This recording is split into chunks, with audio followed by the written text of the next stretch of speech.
Hello, my name is Dr. Joseph Schmidt.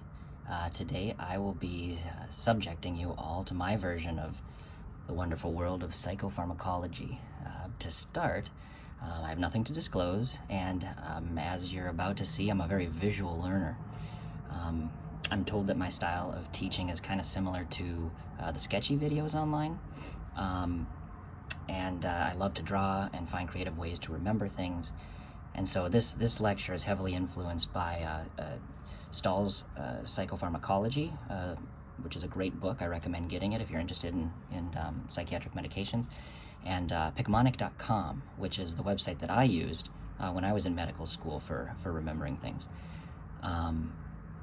First, we'll be covering psychopharmacology kind of in general, and I've chosen to take kind of a neurotransmitter approach to teaching this, because in theory the DSM disorders and medication mechanism of actions are based on the neurotransmitter systems.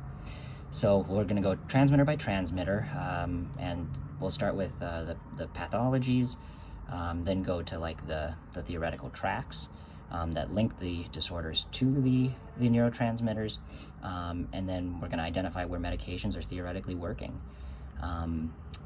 I'm going to focus on medications that you're most likely to see during your rotation, and then I'm going to be adding non-psychiatric medications that work on these same receptors to bridge the gap between the brain and the body, because I feel like this really helps, at least me, it helped me to understand the effects and the side effects of the psychiatric medications. I'm going to be really oversimplifying things, just so that they make the most sense and it's the most useful to you. My goal is that you all take away some like a useful framework on which to build further knowledge and inform your clinical decision making. So to start, we're gonna cover several different neurotransmitters. We'll go serotonin, norepinephrine, dopamine, acetylcholine, histamine, GABA, and glutamate. And we're going to focus on those things. So to start, let's see. We'll go the kind of the most basic bread and butter. Let's talk about depression. Another thing is that I've come up with my own system of hieroglyphics that represent different things, which really sped up my note taking and made it so that people couldn't read. So it kind of helped with privacy, HIPAA compliance. So for depression, my symbol is a teardrop type symbol. And the different disorders we focus on serotonin are going to be depression, anxiety, which I do an @ symbol with turns out to be a Z, OCD, like this. OCD is my symbol. I just do that. It turns out to be an O, a C, and a D. And then PTSD, and I'm going to put that one over here. And for that one, I came up with this symbol. I tried to make P, T, S, and D all in one symbol. So we have a P, we have a T, S, and a D. So these are all the disorders that heavily focus on serotonin problems. And so, let's see, where is my black marker? In depression, we kind of have an approach to treating it where we first focus on serotonin. So theoretically, there is not enough 5-HT.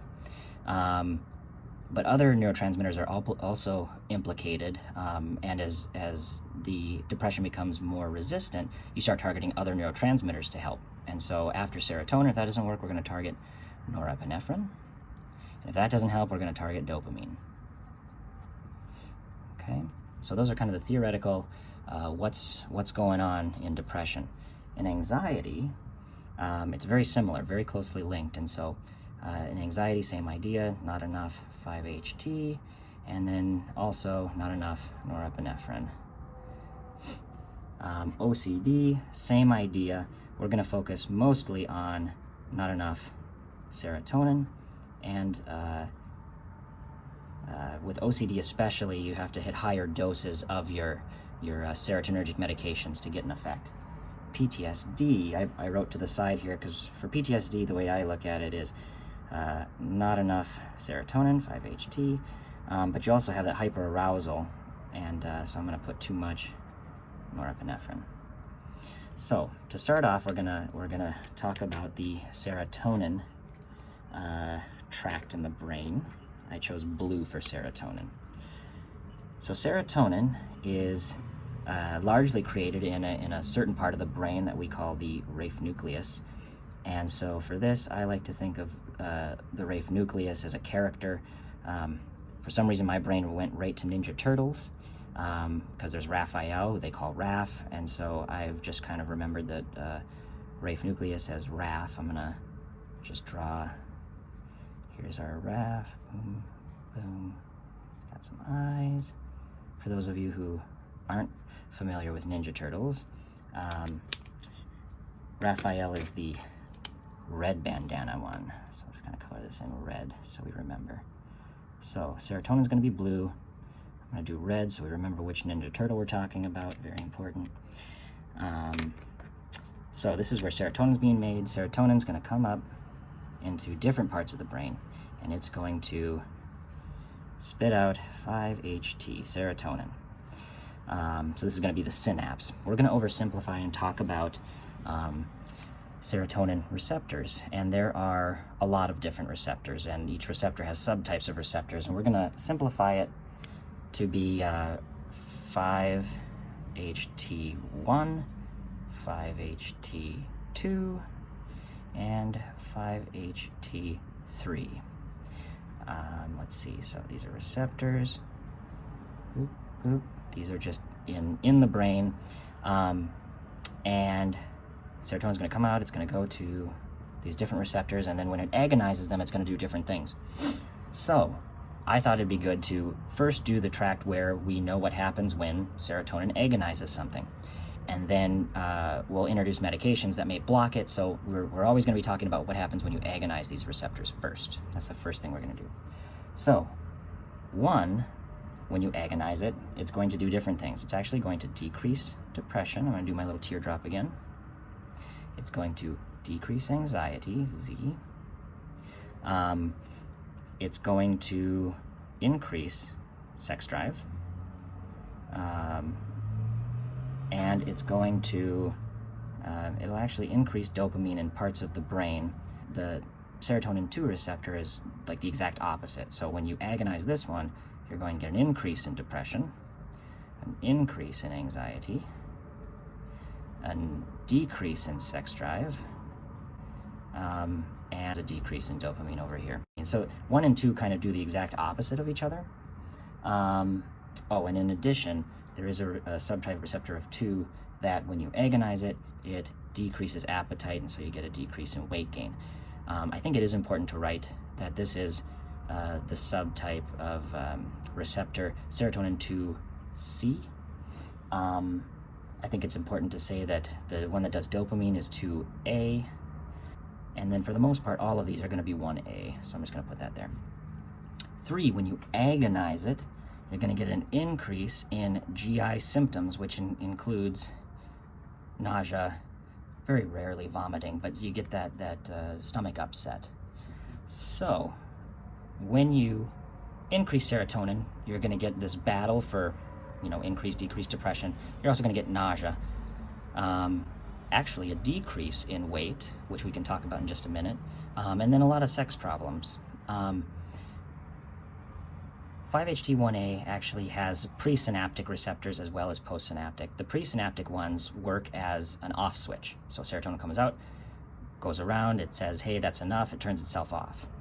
And so part of how medications that are serotonergic work is you get this kind of biphasic problem. So at first, when you start a medication, you're actually causing a lot of turnoff. You're actually decreasing the amount of serotonin at first.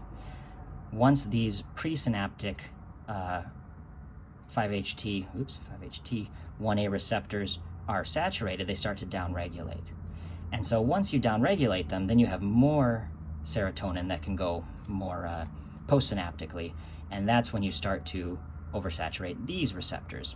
And usually you end up getting a downregulation of the postsynaptic receptors. Some of them don't work that way, and we don't know why. Some of them upregulate, but in general, they downregulate. And so you actually get this increase in anxiety, short-term anxiety, depression potential, and then it takes about 3 to 6 weeks for your brain to really do all of this different downregulation, and that's what correlates with clinical improvement, which is why medications like SSRIs take such a long time to kick in. Other things that can happen with serotonin, let's see, it can go back into the presynaptic neuron through a transporter, serotonin receptor. What is that? The R. I forget what the R stands for, but it's CERT is the acronym. I have to look that up.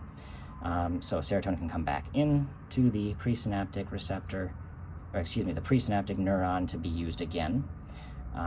That's one thing that can happen. It can be broken down in the synapse by one enzyme is going to be called monoamine oxidase. So it can be broken down. Yeah, let's start with just that. So here's our basic serotonin and what's going on.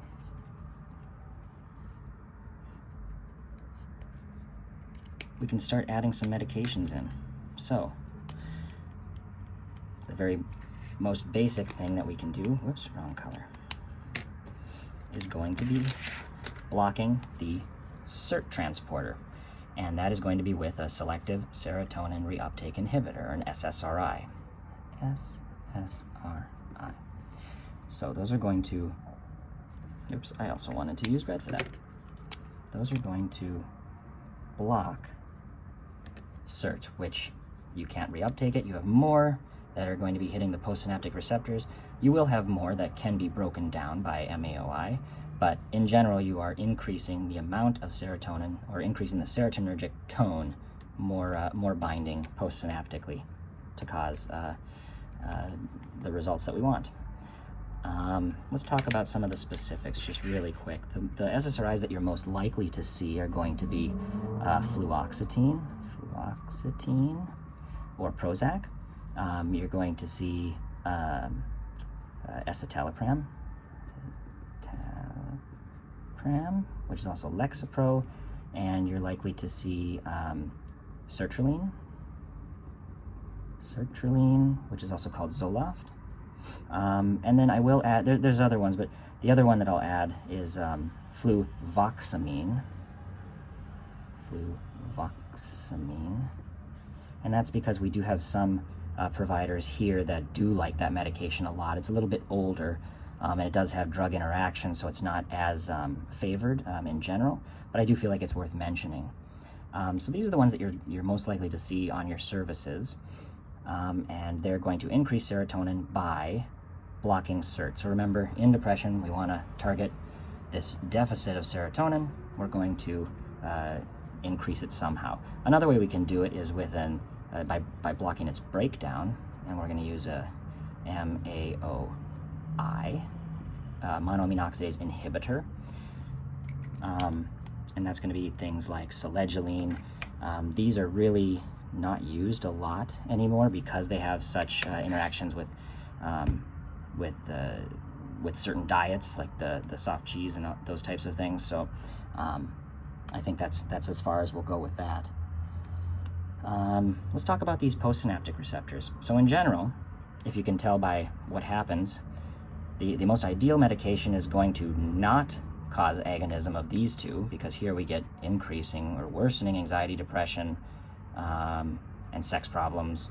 Here we're going to get nausea, vomiting, but we want to agonize this one.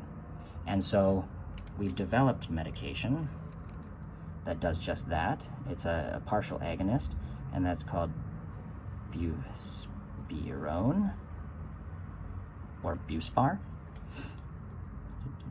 So buspirone is a partial agonist. I'm going to use, let's see, I need black. So partially blocks, partially agonizes. So we'll do half a blocking and half of an agonizing. And so what that does is it's going to be partially agonizing this, and so when there is a lot of serotonin, it's actually going to act kind of like a blocker. When there is not very much, it's going to act as an agonist. A lot of people will do an SSRI, and then if there's continued symptoms, they'll add Buspar to help with anxiety. This is just kind of a fun little way to both increase serotonin and then agonize this to really target what you want. So that's buspirone. This receptor ends up being really important, especially the 2A subtype, which increases dopamine. And that's because medications like our atypical antipsychotics all block serotonin 2A, and that becomes important a little bit later. But so I'm just going to write atypical antipsychotics. So I'm just going to say atypicals, and you'll know what I mean there, and that's going to go up, and that's going to block serotonin 2. A final one that we'll talk about, going to the medicine side of things, we have a medication that targets the serotonin 3 receptor specifically, and that is called, ondansetron. So ondansetron blocks serotonin 3. That's its mechanism of action. It does it centrally in the nausea vomiting center in the brain. It also does it peripherally, which I kind of like to do this too because it shows. We're going to draw a gut underneath. Okay, and then this is going to be the stomach with the antrum. So we have serotonin receptors, 5-HT3 receptors down here, and when 5-HT binds to it, you're going to get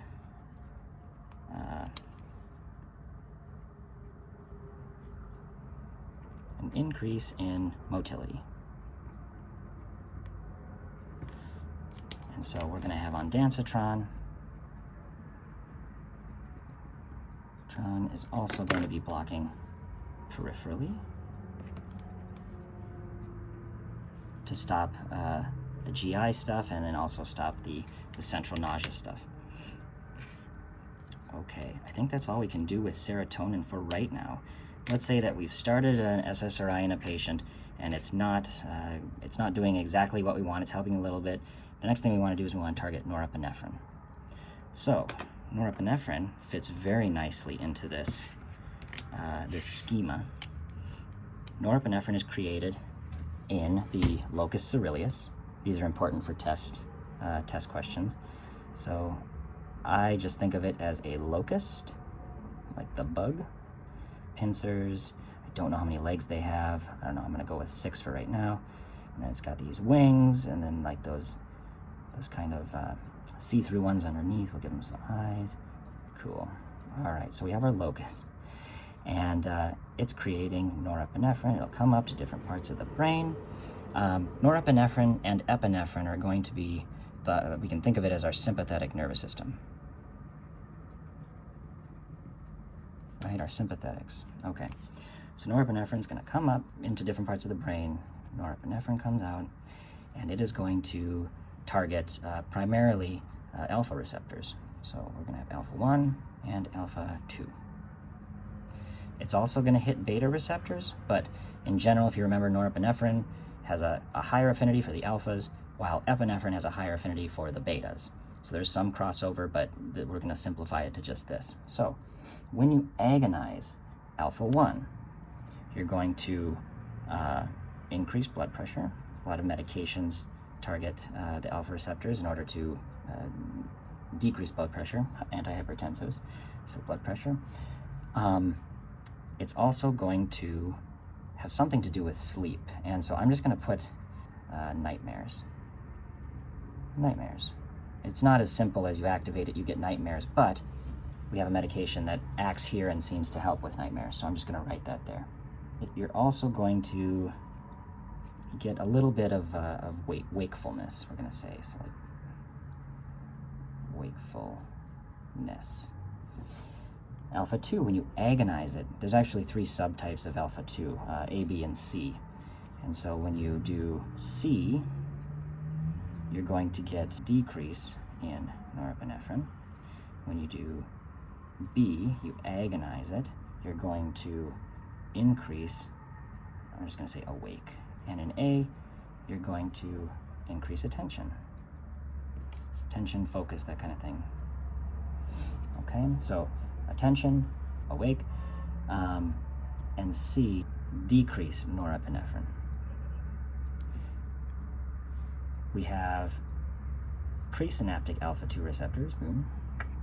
And when norepinephrine comes out, binds these, it'll also come over here, bind to the alpha-2 receptor, which then is going to inhibit the release of more norepinephrine, sort of that stop. Okay? It can also, as a monoamine, go and get broken down. And there's also a reuptake transporter, just like SERT, called NET, norepinephrine transporter. So some of it will go back into the presynaptic neuron. And with this, we can start talking medications. So just like serotonin reuptake inhibitors, there are norepinephrine reuptake inhibitors. So just starting with medications that specifically target this, we have one called atomoxetine, or Strattera, used for, not first line, but used for treatment of ADHD. And that's going to work by increasing the amount of norepinephrine in the synapse, increasing your norepinephrine tone by inhibiting NET. So atomoxetine is the SSRI of the norepinephrine system. We also have medications that are going to work on both SERT and NET. We call those SNR inhibitors. So SNRI. I should just say this is an NRI. Boom. Now we have SNRIs, and the ones you should be familiar with are going to be venlafaxine, also known as Effexor, and duloxetine, also known as Cymbalta. So those are going to both inhibit NET and SERT to increase norepinephrine and serotonin.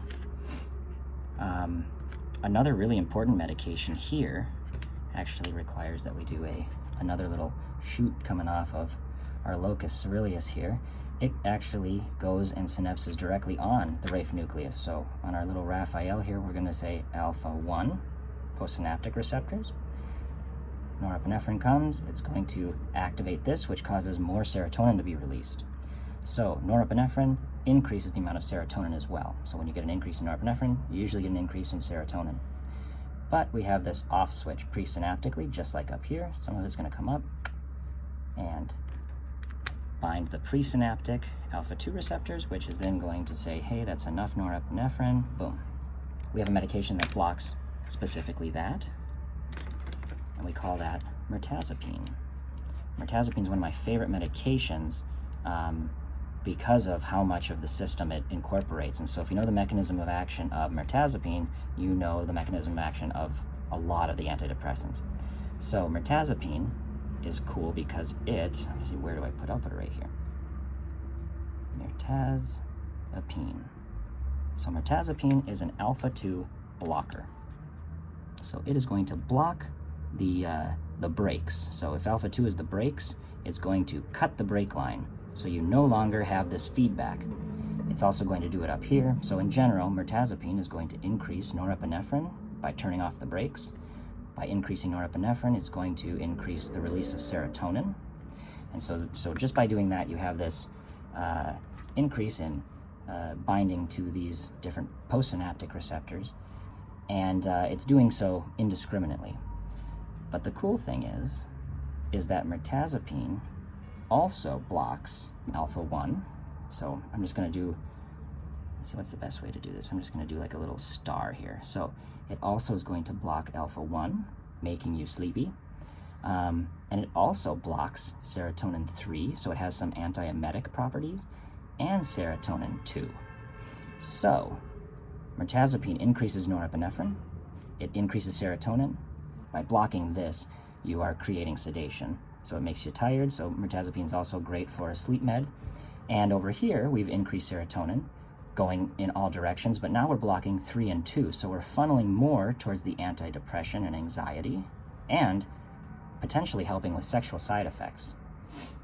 So I really like that medication. It also blocks histamine, which we don't have our histamine track in here yet, but that also contributes to the sedation. This medication is awesome because in addition to this, it's blocking 2, we're going to increase weight by blocking 2, right? So this is a decrease when you agonize. We're blocking it. You get an increased weight. Over here, you are blocking, so you're getting sedation. Histamine, you're blocking, so you're getting sedation. And you're also helping with anxiety and depression. With the weight gain, you're also just increasing appetite. So this is a great medication for use in the hospital for patients who are depressed or anxious and who are medically fragile, because a lot of times they are losing weight and having trouble sleeping, in addition to the mood and anxiety component of being chronically ill. So you can help with sleep, you can help with weight gain, and you can help with anxiety and depression, all in one medication. So I think that's pretty neat, because you're using the side effects to your advantage, which is clever. Let's talk about these receptors specifically. So the medication that targets alpha-1 receptors that we use is called prazosin. Prazosin. And that's an alpha-1 blocker.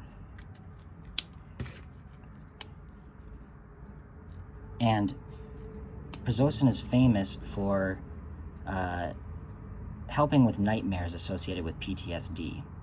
We don't know how it works. Other alpha-1 blockers don't have the same effect. The other strange thing is that when you do large studies, it looks like prazosin doesn't actually help with nightmares, but all of us have used it in the PTSD population and seen it work. So that's something that's interesting, that we really don't know and we can't explain. We also have medications that target the alpha-2 receptor, and those are going to be our alpha-2 agonists that we use also to treat ADHD. Those two are going to be clonidine and guanfacine. Okay. Clonidine targets C, B, and A. It also blocks a receptor that we won't talk about much, but let's see, I'll use black for kind of generic here, called imidazoline. The imidazoline receptor, it's I1, is blocked by clonidine, and that's responsible in large part for the decrease in sympathetics, and especially the blood pressure. This does some of it, but this is found to be like the primary mechanism. Guanfacine doesn't do imidazoline. It doesn't do C or B. It is just A. So guanfacine can be used to target like the inattention part of ADHD, and clonidine, in theory, could do the inattention as well as make somebody a little bit sleepier to help with the hyperactivity. In general, it doesn't actually work that way, so it's mostly just the inattention piece. So those medications are right there. They target the alpha-2 receptors, and we'll be adding ADHD up here in just a minute. Let's see, one more thing about the locus coeruleus is that it goes down the spinal tract as well. So I'm just going to have it pointing down, norepinephrine, and that likes to bind to GABA neurons. So we're going to go like this to decrease pain. And so medications like duloxetine is oftentimes used specifically for mood, but also because it increases norepinephrine that inhibits pain specifically. Sorry, I just cropped the video really quick. I added some black over the orange here just to clarify what was supposed to be under there. So agonizing alpha-2C, decrease in norepinephrine, agonizing alpha-2B, more awake, agonizing alpha-2A, increasing attention. So now on to dopamine. We've treated our depression, our anxiety, OCD, PTSD. We've done it, serotonin, norepinephrine. Now we're gonna target dopamine. So let's talk about some of the pathologies related to dopamine. We'll put them kind of up here. So my symbol for schizophrenia, which is the biggest one, is an S, a little swirl, and then coming across it.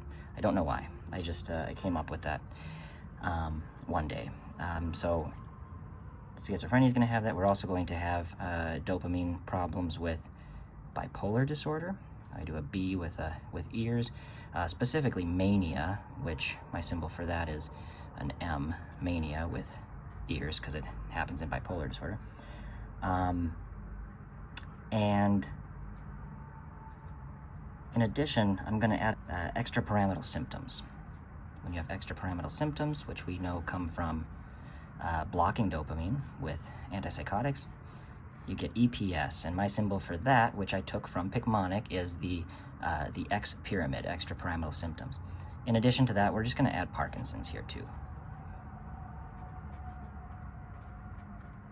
Sometimes EPS is also referred to as drug-induced Parkinson's, but you can kind of see them as the same thing. Not enough dopamine and blocking dopamine. The other one we want to talk about is ADHD. Here. ADHD. So for this one, I was trying to be funny, and I came up with like, ooh, look, something shiny. We can also just write ADHD in the box. So schizophrenia, bipolar mania, EPS, Parkinson's, and ADHD. And then let's clarify what we mean. In a dopamine theory of schizophrenia, too much dopamine in a specific track, and that's going to be the mesolimbic, and we'll cover that in a second. And then you actually have not enough dopamine in a different track, and that's going to be in the mesocortical. We'll come back to that.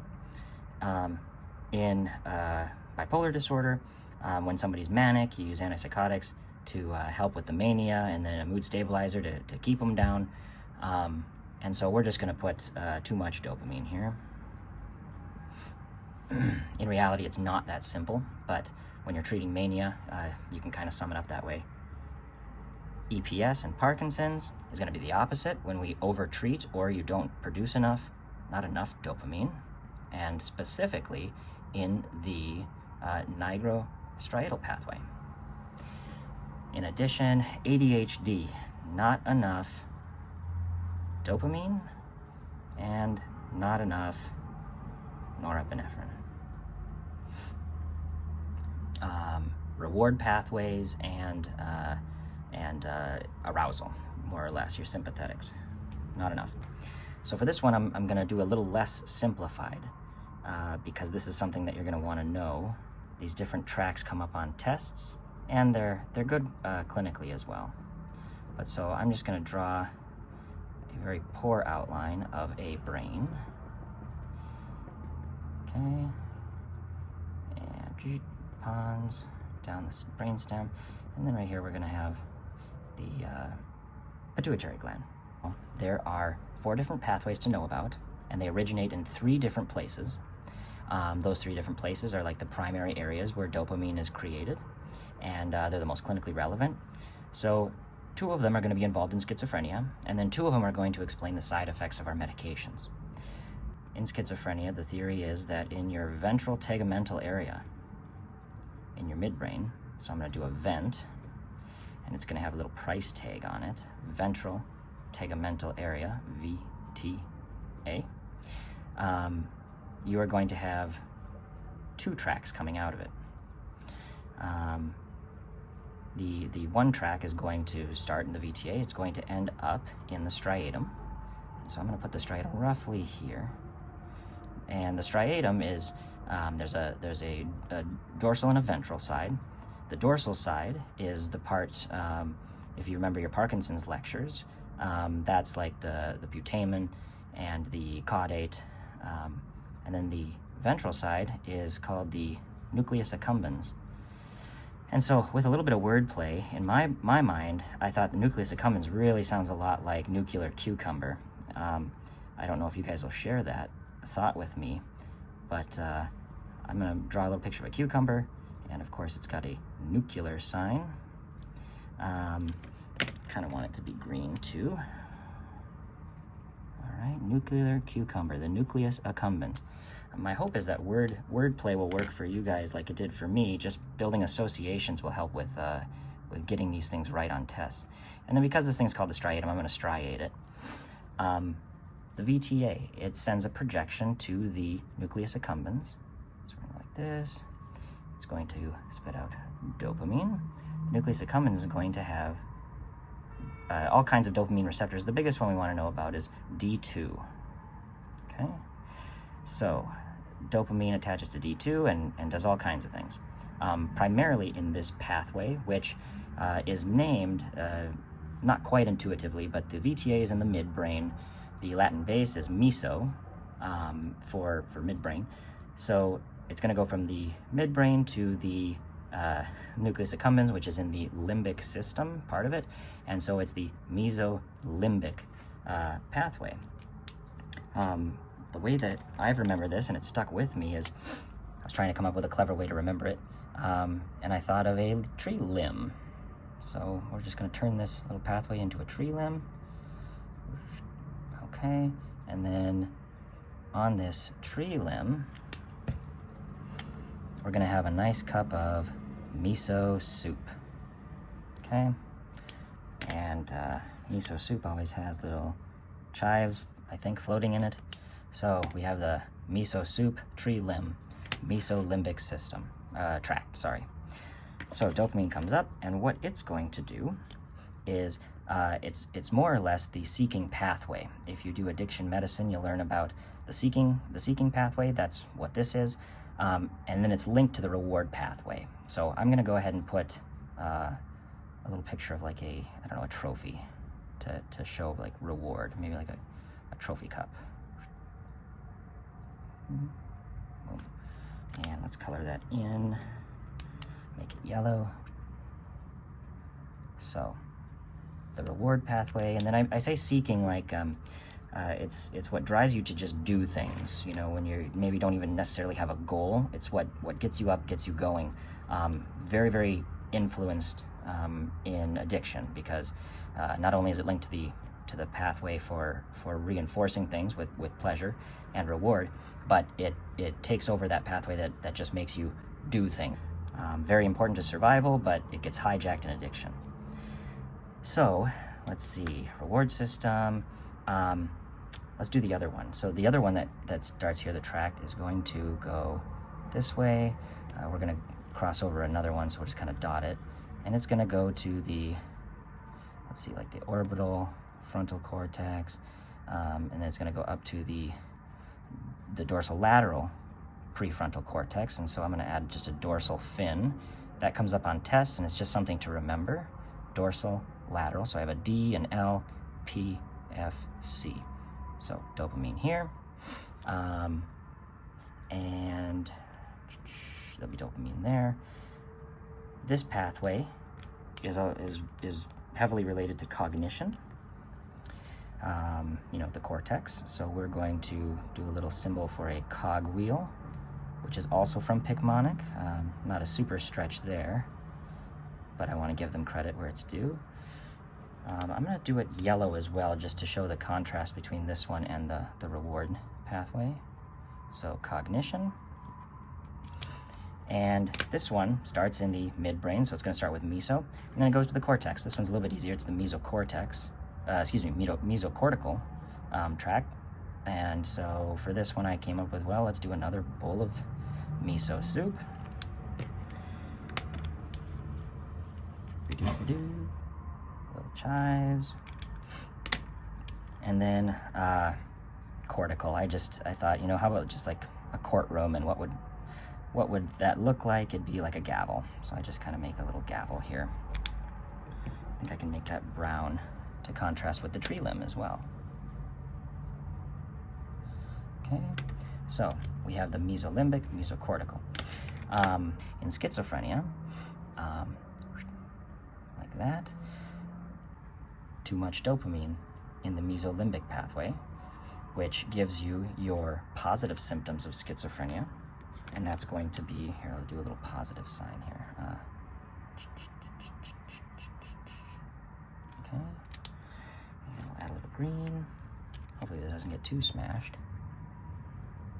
Okay, so the positive symptoms, and those are going to be hallucinations, delusions, and then we have a different pathway down here in the mesocortical. We're actually talking about schizophrenia, where you have not enough dopamine in this pathway. And that's going to give you your negative symptoms. Negative symptoms of schizophrenia include the disorganization, the cognitive problems, disorganized speech, those types of things, because related to cognition. So psychosis is this pathway. This is going to be more cognition, and including mood. So this is theoretically where you're going to get more things like depression and mood problems with the schizophrenia. So when we have someone with schizophrenia, we mentioned too much in the mesolimbic, not enough in the mesocortical, and so we want to treat this condition. We start by blocking dopamine because these symptoms tend to be the loudest, and they're the ones classically that people first start seeing and get worried about. So we came up with these medications that would block dopamine, specifically D2 blockers. And those are going to be what we call the first generation antipsychotics, or the typical antipsychotics. Another word for antipsychotics are neuroleptics, just so you know. And with the first generation, they were very heavy on D2 blocking. And there's a potency scale. So like Haldol is going to be very high potency, and then you're going to have things like thorazine that are going to be low potency for typical antipsychotics. But if you notice, so we block dopamine here, which is going to help with your hallucinations and your delusions potentially. But we don't do anything for this pathway. If anything, we just kind of make it worse, maybe even more dull, maybe have more thinking problems. And so that was kind of an issue, and I guess we didn't really know what to do for a while. Then we came up with second generation antipsychotics.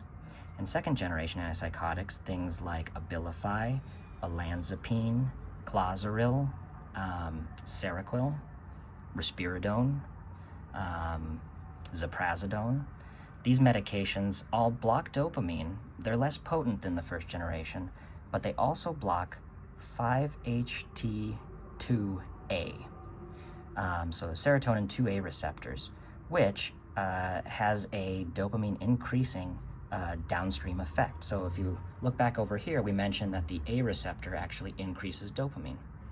So let's add that in here. Dopamine, I had blue. So in these pathways, we are going to have, let's see, just in general, maybe I could just put it right in the middle here. 5-HT2A receptors. I'll make a little circle there. And in these pathways, when you block them,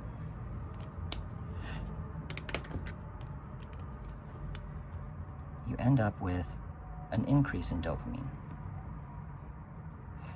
So what that does is maybe it makes them a little bit less effective here, but not necessarily. But then in like this pathway, where you're blocking dopamine, you're actually getting also a little bit of a dopamine increase, which theoretically is helping. Recent studies show that this doesn't work quite as well or as predictably as that. That's why the people are on a lot more medications than just the second generation antipsychotic. But in theory, this is what's going on, and it definitely helps. So we block dopamine. That's what we wanted to do. Unfortunately, we can't just choose which pathways we want the dopamine to be blocked in. So we end up with some side effects. One of the things is in a different track. One of the side effects happens in a different track, and we're gonna show just another area where dopamine is made, and that is the substantia nigra. Substantia nigra, and I like this one. I thought it was kind of fun to make like a subway stand. Make some bread here. Guess it'd be another layer of bread at the bottom. Maybe some green leaves, lettuce. And then of course it has to be black because nigra comes from, you know, the roots meaning black, and that's because on gross anatomy it's a little black region. The substantia nigra produces dopamine, and it sends a projection to the dorsal part of the striatum, dopamine. And again, I'm just going to save room, it's dopamine 2 receptors. It contains dopamine 1 as well. All these tracks contain several different types, but simplifying it to be clinically relevant, we're gonna focus on the D2. So dopamine comes out. This pathway is responsible for movement. And so we can do the same idea with EPS, the extrapyramidal extrapyramidal symptoms. Pyramids are yellow. That kind of matches our theme here. All right, so we have EPS, or just movement in general, and then when you block it, you get EPS. Reward and seeking, and then cognition. So that's going to be another one. So the nigrostriatal pathway is not affected by having schizophrenia. It has an issue as soon as we start to play around with dopamine levels with our medications. All right, one more pathway here. And for this one, I came up with a character. I guess I should say the hypothalamus, a very, very important structure. And originally I used to have it as a hippo, but then I eventually needed to make a character for the hippocampus, and that's just way better for that. So I was trying to come up with a different one, and I came up with a character that I do see the potential to be offensive. I decided to keep it in because I do feel like offensive material, I guarantee you're going to remember it. But also, I hope that we can just focus on it being a mnemonic and leave out anything else. But so I thought, what could we do for hypo? And I came up with a character, oops, and oh boy, I really made that not have enough room, but pretend this is a Pope's hat. So I really wanted to come up with this character. A Pope's hat right here, meaning this is the Pope, right? So I thought this was cool because the cross kind of makes it look like a T for thalamus. And then we have our Pope down here. And I'm going to give him kind of a funny look because this is, we of course want it to be the hypothalamus. Those are bloodshot eyes. And he is going to be smoking marijuana. So he is a high pope. So we have the hypothalamus, and then we have the thalamus right above him. And that's just a fun way to remember where the next tract is starting, which is testable material. All right. So we have dopamine being created in the hypothalamus, and it comes down into the pituitary. And this pathway is called the tubulo-infundibular pathway. So it completely throws out any intuitive naming scheme unless you really look into it. But so just for memorization, I'm a Mario fan, so I decided to make it like a tube. And that's helped me remember tubulo. And then, boy, the infundibular was hard, so I made a stretch. I hope you can just follow me with this, but I don't know. I created something called fundip. So it's a tubulo-infundibular pathway. Hopefully that helps. Tubulo-infundibular pathway. And this pathway is responsible for releasing dopamine, which inhibits, oops, let's make that red, which inhibits the release of prolactin. So when we block dopamine blocks prolactin, so we take the brakes off, you get prolactinemia, or potentially you do. All right, so we have our our 4 different pathways, just to go through them again. In schizophrenia, too much dopamine in the mesolimbic tract, not enough dopamine in the mesocortical tract. The other 2 explain our side effects. When there's not enough dopamine, you get EPS in the nigrostriatal pathway. And in the tubuloinfundibular pathway, when you don't have enough dopamine or you block it, you get prolactinemia. Let's see. So just to clarify again, nothing wrong with these 2 tracks in schizophrenia, only when we intervene. The 5-HT2 blocking by atypicals also occurs in these. And so, in theory, you get less likely to get EPS and less likely to have prolactinemia. The exception is going to be risperidone and its metabolite, paliperidone, which is now marketed. Those 2, for some reason, still cause prolactinemia, and I don't believe we know exactly why. And I believe that's dopamine for the most part. I guess it would be worth saying that the substantia nigra is a great place. We mentioned blocking it gives you EPS, but in Parkinson's, you actually have a degradation of the substantia nigra, so it leads to what it exactly looks like blocking dopamine. You get those different movement problems, the shuffling gait, tremors, things like that. One more thing to note.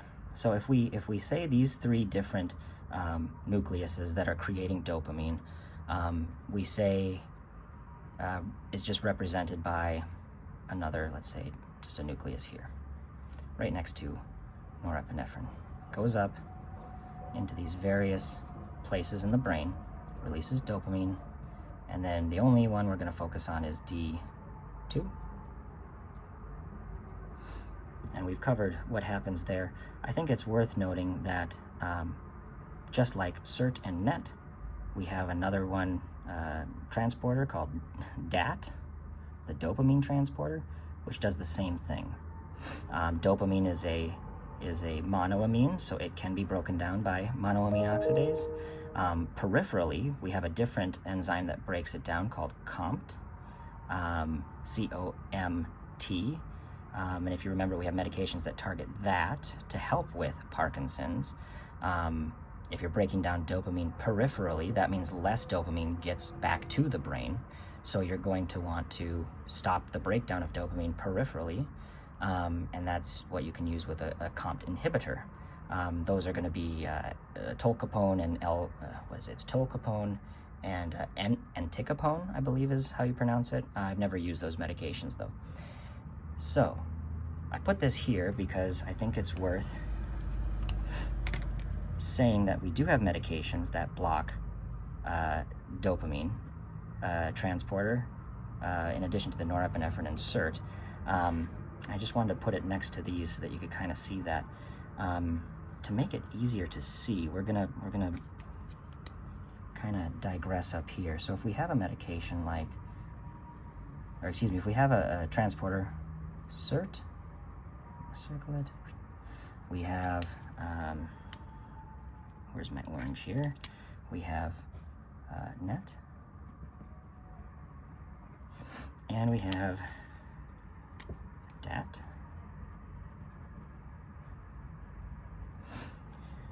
You could actually make a fun little chart that shows like SSRIs, block SERT, SNRIs, block SERT and NET, atomoxetine, which is an NRI, just NET, and then dopamine. We don't use any medications that just block DAT, but we have medications that block DAT in addition to the other ones, and they're very relevant. So I think we'll add that right now. 2 medications worth mentioning here is going to be methylphenidate,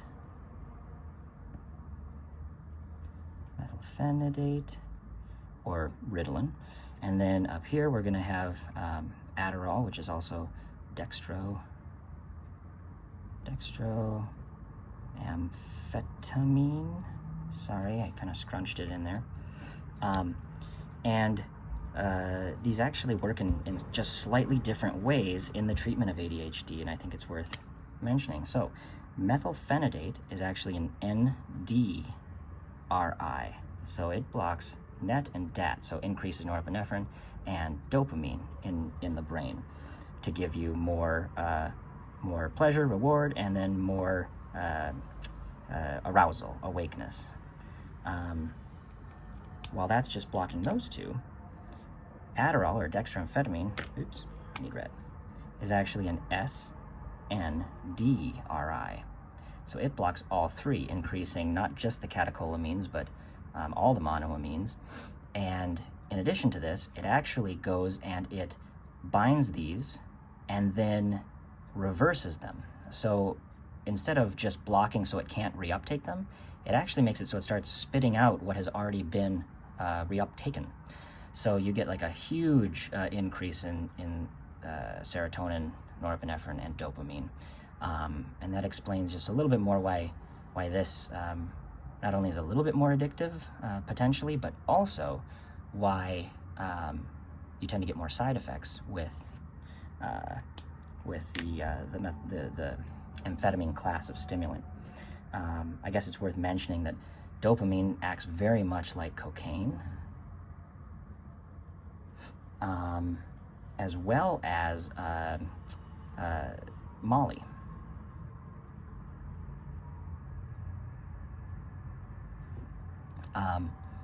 Something Molly does is it binds all of these, it reverses them, it also goes in and it starts causing problems with the VMAT2 vesicle transporter, so it actually prevents them and starts emptying the vesicles so that there's even more to reverse, spit back out into the synapse, and it does so to such an extent that you actually end up with like a deficit in sertraline, or excuse me, not in sertraline, in serotonin, which causes a lot of problems, serotonin syndrome, and a lot of issues there.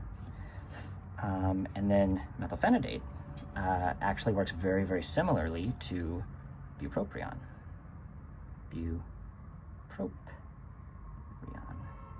So bupropion is an antidepressant that is not serotonergic. It blocks NET and DAT, and it also blocks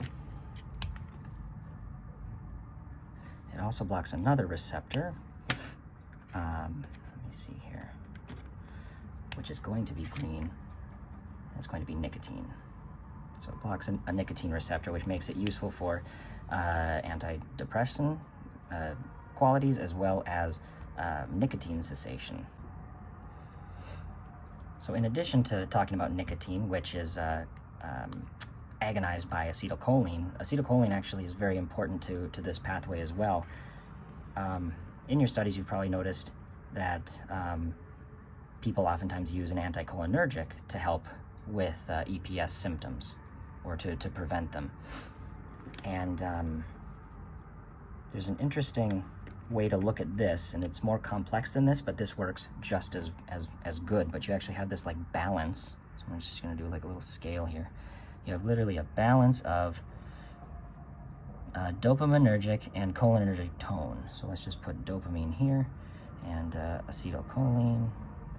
So whenever you have too little dopamine, whether it's Parkinson's or you block too much, you can use acetylcholine to help fix this balance. So not enough dopamine, the scale tips like this, so we would add an anticholinergic to bring this back down. A lot of times we give a medication called benztropine, which is also known as Cogentin, when we're giving an antipsychotic to help prevent this. So, we'll cover that in just a second too, but this is a very important thing to know about. Moving on to the next neurotransmitter, which is going to be green for acetylcholine. Let's see, acetylcholine. So for this one, acetylcholine's made in a lot of the different parts of the brain. The one that I've seen tested on, and I think is important clinically and like pathologically, is a place called the nucleus basalis. And it's also called the nucleus basalis of Meinhardt, but we'll call it the nucleus basalis. And in coming up with a little character for that, I'm also a Harry Potter fan, and so I thought, all right, basalis kind of sounds like basilisk, which if you're not a Harry Potter fan, a basilisk is basically a giant mythical snake creature. So we're just going to give it some teeth, a little eye, and it'll come down, and we'll just give it some coils here. All right, so this is our basilisk, and just like in our nuclear cucumber, we're going to do a nuclear basilisk, nucleus basalis. All right. So, nucleus basalis, a place where acetylcholine is made. Acetylcholine, come up into the brain. Oops, that's why this looked funny. Go back, CH. All right, acetylcholine. Acetylcholine comes up and it's going to bind two different types of receptors. We have muscarinic and nicotinic. Muscarinic has 3 different subtypes, and then each of those I think has subtypes. We're going to just kind of call them all one. So when you agonize muscarinic receptors, you're going to get an increase in learning, an increase in memory. You'll get an increase in GI, motility, things like that. And then peripherally, you're also going to get a decrease in heart rate. One thing to remember is that acetylcholine is kind of like the opposite of norepinephrine and epinephrine, and this is going to be our parasympathetic. So I'm just going to write that here, para.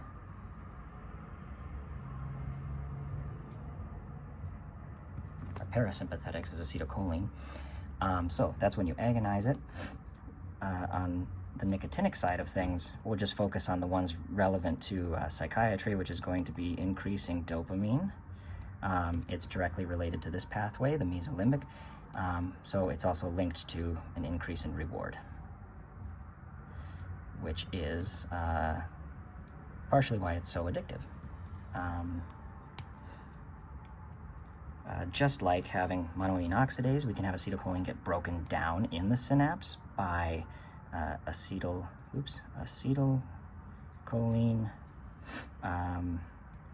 esterase.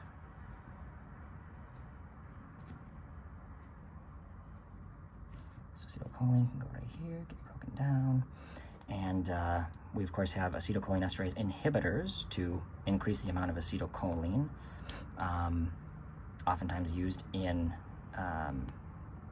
Parkinson's, which is going to help with the dopamine imbalance up here to give you less tremor and less Parkinsonian symptoms. Let's see, we'll just name one for completeness. Where's my med color here? So, donepezil. And I'm not sure if I spelled that right, but donepezil. Acetylcholine esterase inhibitor. And let's see. Yeah, so acetylcholine esterase inhibitor, cut this out. So acetylcholine, going to do muscarinic and nicotinic downstream effects, parasympathetics, lower heart rate, GI, rest and digest. M1 is partially responsible for almost like a sedating effect when you block it. So there's almost like an awakeness to it as well. We have medications that block muscarinic and nicotinic receptors. The ones that are relevant right now, we'll talk about benztropine, which we were talking about a little bit ago. Benztropine, anticholinergic. And then I'm going to throw in scopolamine. Not sure if I spelled that one right either.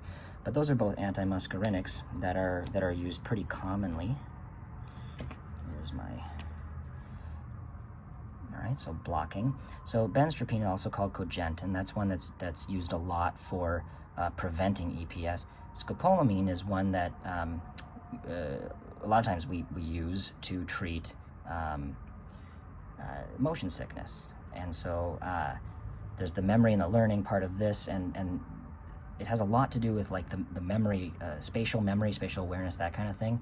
And so when your equilibrium is off, you can use an acetylcholine blocker to kind of tone down your brain's worry about where you are in space, and it reduces the GI problems that are happening. In addition, it just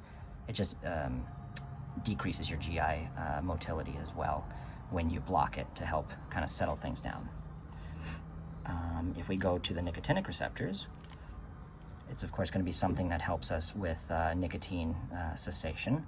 And so the one we use is called varenicline. Varenicline is a nicotine agonist, actually, or partial agonist. And so what that does, oops, I wanted that to be black.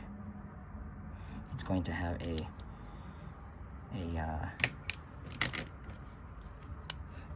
partial agonism and a partial antagonism.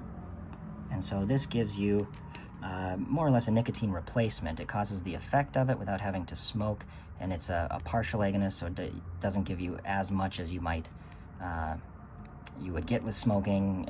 Because it's a partial agonist, it also prevents like how much you can use to get the same effect. So it's a good medication for that, and it's relevant to our acetylcholine tract here.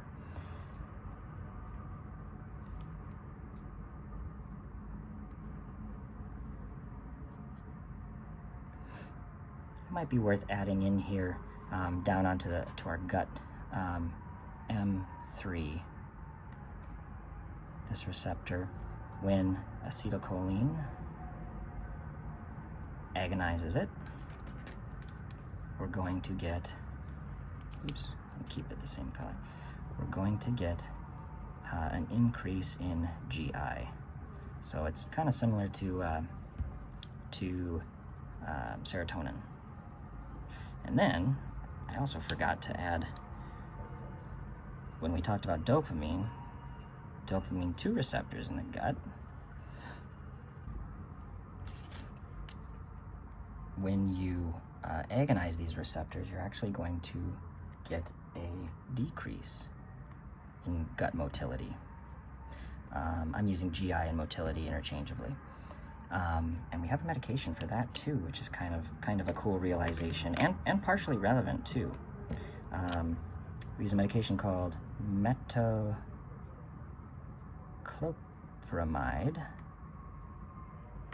Metoclopramide is a dopamine 2 blocker, so literally an antipsychotic, but it doesn't pass the blood-brain barrier very easily, and so it's more of a peripheral antipsychotic, or an antipsychotic for your enteric system, your guts.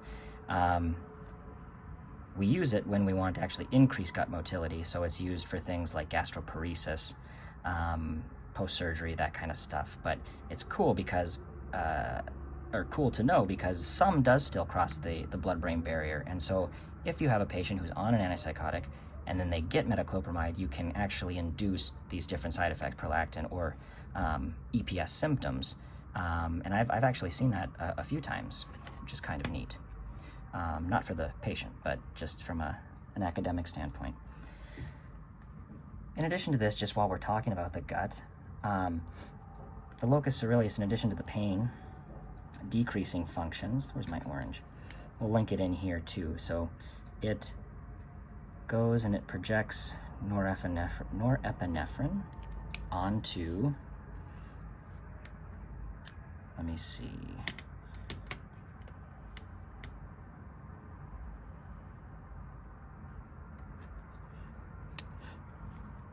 onto a nerve called the vagus nerve.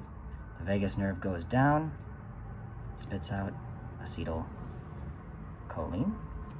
and when acetylcholine binds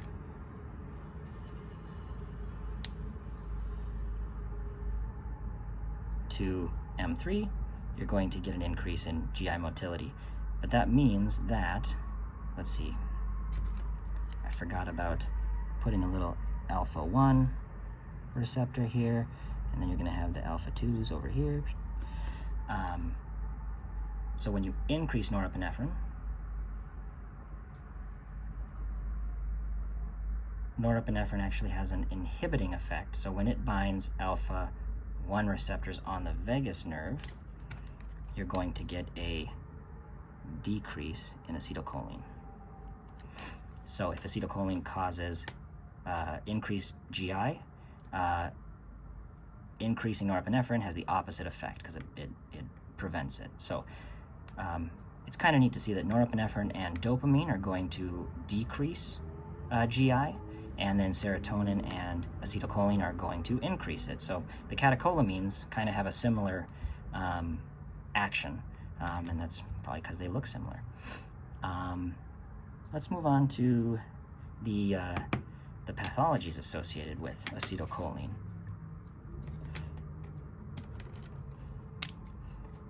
So my symbol for Alzheimer's is going to be a brain that turns into a little question mark. So this is Alzheimer's, and it's going to be, what I'm talking about now is Alzheimer's in addition to other neurodegenerative pathologies, Parkinson's included in that. And in these pathologies, there is notably a decrease in acetylcholine, specifically in Alzheimer's, a degradation of the nucleus basalis of Minart, and that I have seen on tests before. That's not all that's going on in neurodegenerative pathologies. In Alzheimer's, there's the plaques, the tau proteins, all of that stuff. But as part of that, you do see very commonly this decrease in acetylcholine. That's also going to throw off our balance here. If you have a decrease in acetylcholine, you're going to have a relative increase in dopamine, and you can get some of the psychotic symptoms as well. In addition to this, it's really worth noting that acetylcholine is also very, very important to the development of delirium. So I do a D, and it turns into an L, and then an M, delirium. Delirium is a pathology, more or less a symptom rather than a diagnosis, but delirium is very, very involved with acetylcholine. If you give somebody an anticholinergic medication, in studies you give a healthy control enough anticholinergic medication, they become delirious, and then you remove the anticholinergic and they get better. So for sure, acetylcholine is a huge part of it. A lot of studies measure blood levels of acetylcholine in delirious patients, and it's low, but there's always exceptions to the rule. And so just in general, a lot of it has to do with acetylcholine, and it's in conditions where you have not enough acetylcholine for whatever reason. So we're going to add that there. This becomes a really important point because people who are delirious have low acetylcholine. People who are have Alzheimer's have low acetylcholine, and so that's one of the reasons why when we see a delirious patient who has a history of Alzheimer's, we really strongly recommend to not give any more anticholinergics, especially when treating agitation, because it'll make things worse. Having a low acetylcholine also gives them predisposition to developing delirium. They won't live in a delirious state, but it makes it so that a lot less of a decrease has to happen in order to push somebody into delirium. And so that's a really important point.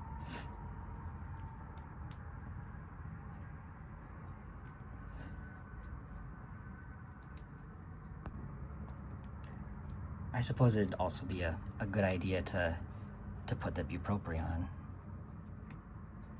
Bupropion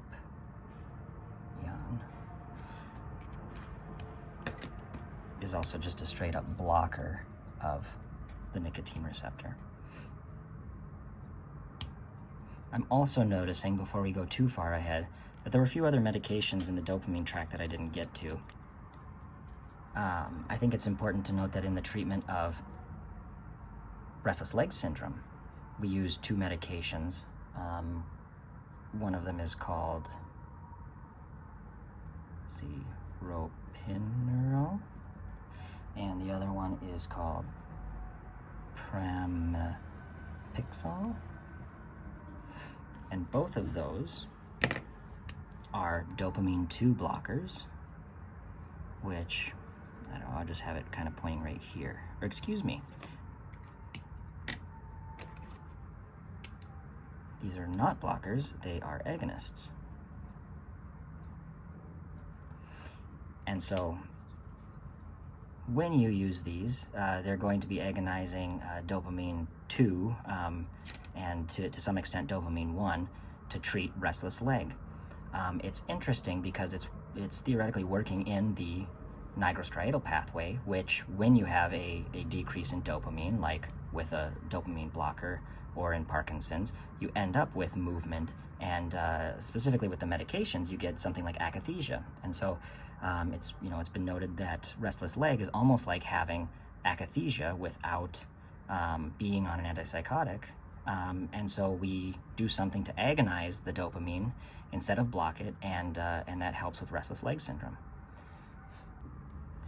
Okay, now we'll move on to the next neurotransmitter that we're going to talk about. The next one we're going to talk about is going to be histamine.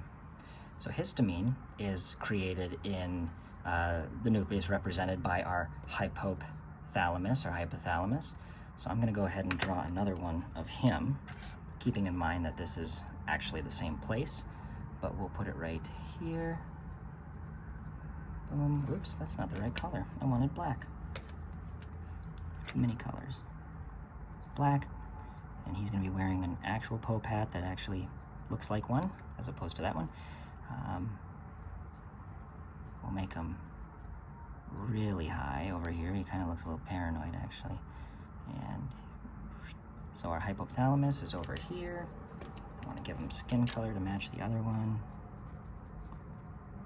And then, of course, I want him to have some bloodshot eyes, too. So he's smoking. Hypothalamus. Okay. So this is going to be another tubulotract originating in the hypothalamus, and I'm going to purposely kind of go around the thalamus so we don't think that it's actually coming from there. Another tube coming up. Okay, this tube isn't going to be the same as like the Mario tube. This pathway is actually called the tubulomammillary tract. And so I was thinking like a mammal. So I'm just going to make this like a really hairy tube. It's a tube that's also a mammal. Mammillary. Give me just a second. Tubulomammillary.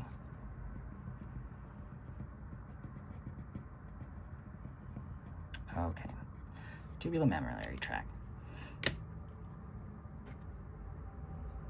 So the hypothalamus is coming in. Let's see, we got this thing here. So pink, it's going to send a projection to various parts of the brain.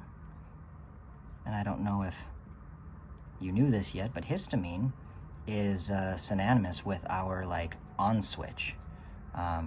Like quite literally, histamine is what makes us feel awake. And then it's over the course of the day, the opiate system is slowly working against that until we are too tired, and then we sleep, and this system goes back down, and then in the morning histamine comes back up. So this is going to be, I'm just going to label it like our on switch. And then histamine, we're going to have a couple different receptors. We'll talk about the histamine 1 receptor primarily centrally. So when you agonize histamine, it's going to make you feel awake. It of course has other things peripherally. It's involved in inflammation, but as far as psychiatry goes, this one's pretty important. The other one we're going to put down here in the stomach. Those are H2, just for completeness and for fun. When histamine agonizes the H2 receptors, you get a decrease in pH or an increase in acid. medications that work on this system, we'll just throw in here famotidine and cimetidine. There's a few other ones. And those are histamine 2 blockers. And the medications that we use in psychiatry are going to be selective for H1. Those are going to be things like diphenhydramine,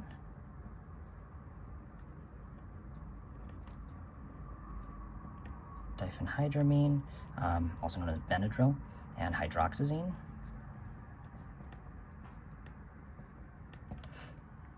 Also known as Atarax,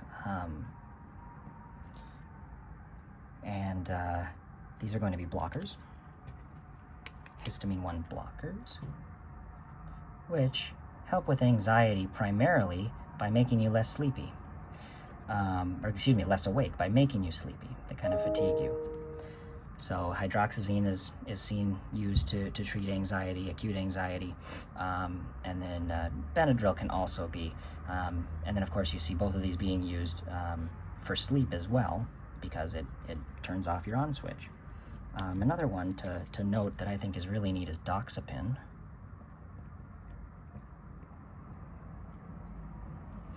Doxepin, like the antibacterial. And what's really cool is that at low doses, it's actually just a strict histamine blocker, histamine 1 blocker. And it doesn't get the rest of its qualities until you go to higher doses. And so this is actually also approved for sleep at really low doses. One more medication worth noting is going to be cyproheptadine.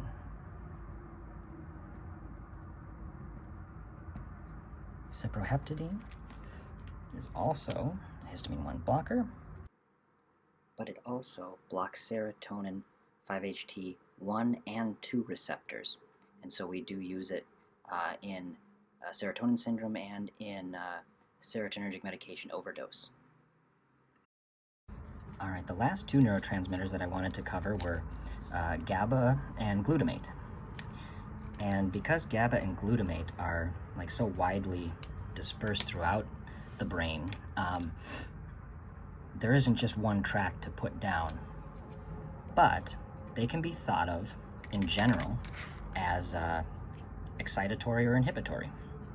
So we know that GABA, as we put down here, inhibitory, red, is inhibitory. So let's go with, let's see, GABA is just going to be a red, and then I'm going to have it, the synapse be like an inhibitory symbol. Spitting out GABA, G-A-B-A, and we'll have glutamate, which will be a go. We'll just have it be green. Glutamate.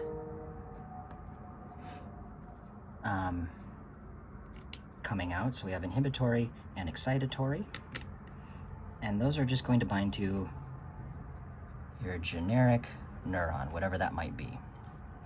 And those will come up and they will spit out whatever. But this is important. So when GABA is released onto a neuron, it binds to GABA A receptors. And really kind of wanted that to be red, so I'll just kind of color it in. So those are GABA A receptors. And then glutamate is going to bind to NDMA receptors. Okay. And both of those receptors cause different movement of different ions across the nuclear membrane. And let's see, when GABA binds,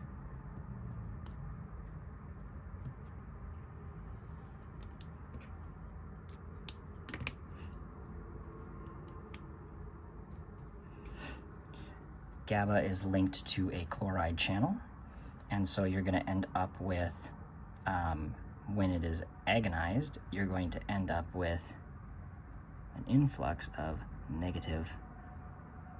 negatively charged chloride ions.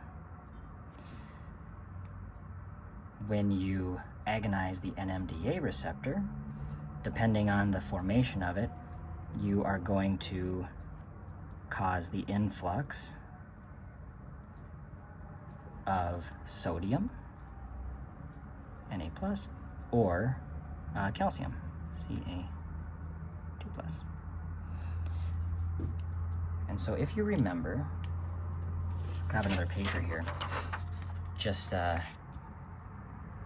transduction, all cells are more negative inside, right? So if we have negative, we have positive, and here's a 0.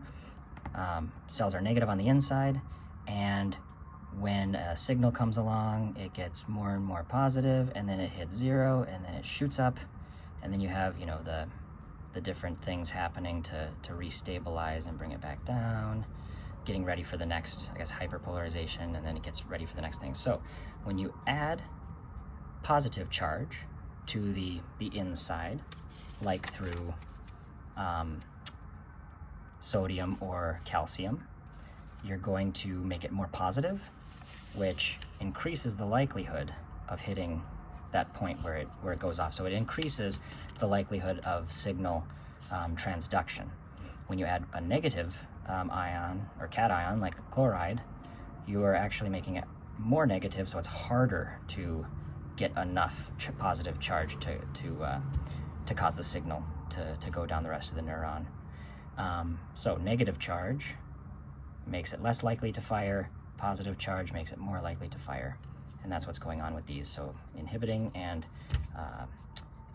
exciting.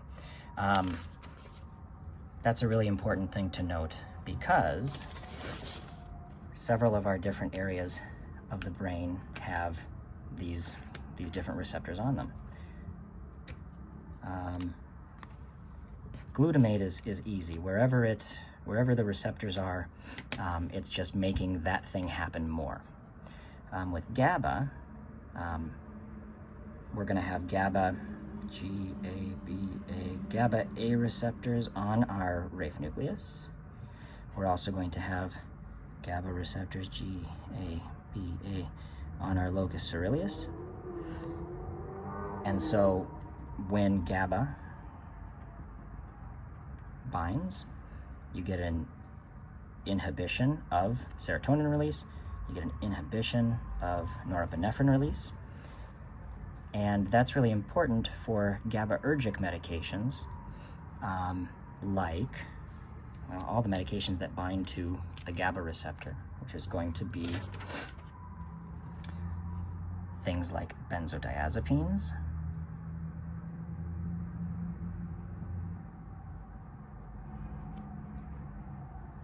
and barbiturates. Barbiturates we really don't use much anymore. Benzodiazepines, though, the ones that you'll likely run into are going to be diazepam, alprazolam,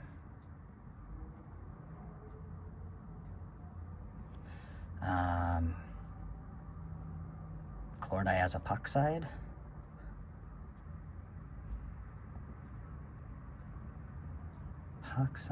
which they just had fun naming that one.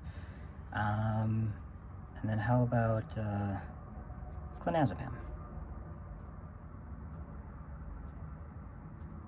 Those are going to be like the most common ones that you see, and I actually just made them in order of how quickly acting they are. So alprazolam you use for really sudden things that you need. I suppose you could use it for agitation. I know it's used in things like surgery. It's also the most addictive because you get the spike and then it leaves your system. Diazepam and chlordiazepoxide are the ones that you're going to see when people are put on CWA protocol for alcohol or opiate withdrawal watch. And clonazepam used for anxiety and panic disorder because it just keeps you, it's very long lasting, less abuse potential, and it keeps you at a a more inhibited level throughout the day. So those are all going to function there. Another one is going to be just alcohol, ETOH. Alcohol also binds to the GABA receptor, and all of these are going to be agonists. So they all agonize GABA, which means they further inhibit. They cause more inhibition than just the way that GABA is already working. So you get a lot lower cognition, more sleepy, also less likely to have seizures. Another point here is that GABA will go and it will GABA, and it will inhibit glutamate. So it can actually cause less glutamate. When you do this, you get, in very simplified terms, less seizure activity. So I'm going to say decrease in seizure. My symbol for seizure is kind of like my anxiety. It's just going to be an S with a circle and then a Z, seizure. So less seizure. Down here, when you inhibit norepinephrine, you're going to get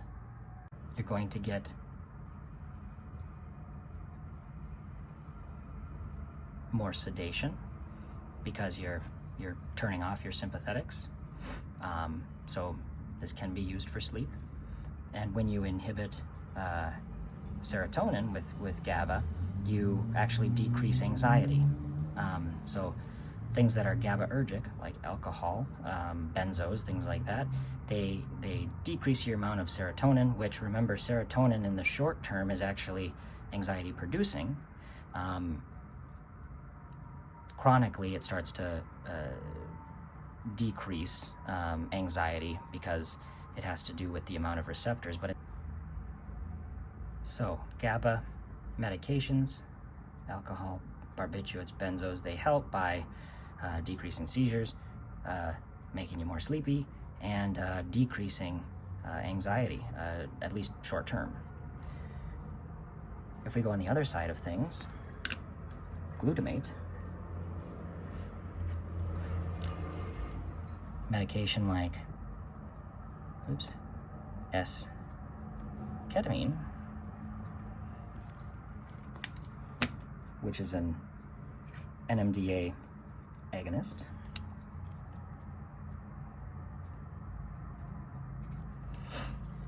is going to make things more excited. It's going to act like glutamate, and it's going to be, I guess, turning your brain on a little bit more. So ketamine is something newer that's being used to treat depression, and it's a lot of times it's also linked into these systems, but now you're making something give more serotonin, more norepinephrine, more dopamine, kind of across the board, increasing monoamines. So that's an exciting new medication. It doesn't appear to make long-lasting results, but it's still pretty new. Immediately, though, it makes people feel a lot better.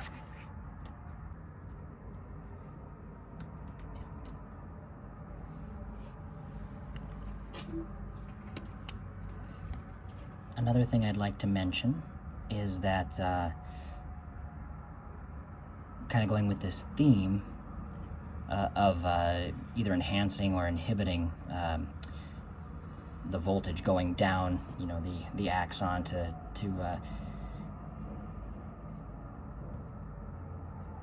cause the release of neurotransmitters down at the end. There is as we know, we want to get it positive. Once it's positive enough inside the cell, that positive will go down the axon using voltage-gated channels. Down on the axon, down towards the end, there is a calcium channel that is, a voltage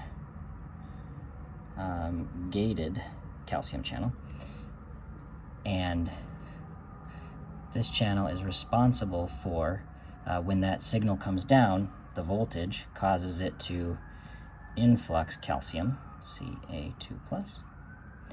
And when that happens, we're continuing the transduction of the positive charge. So when it gets to the end, that's going to cause the release of the different neurotransmitters to continue the signal. So this voltage-gated calcium channel has a subunit on it called the alpha to delta, and this is the target for gabapentin and pregabalin. And these two medications are blockers. So when it binds to them, it prevents calcium from entering the cell, which means it prevents the signal from continuing. And this is just important to note because gabapentin, oftentimes used for pain management, but also for anxiety. We're talking about slowing things down. So it's the same thing that GABA does, only it does it in a different way up here. And gabapentin and pregabalin are kind of misnomers because it actually has nothing to do with the GABA receptor or GABA, other than it looks like GABA, but it actually works in a completely different way. So I think that's everything that I wanted to note. I hope you thought this was useful. If you have any comments or questions, I've written down my name, Dr. Schmidt, and this is my Upstate email, schmidjo@upstate.edu. If you have any questions, comments, or even any corrections, if I misspoke, anything like that, let me know. I'd love to hear, and good luck.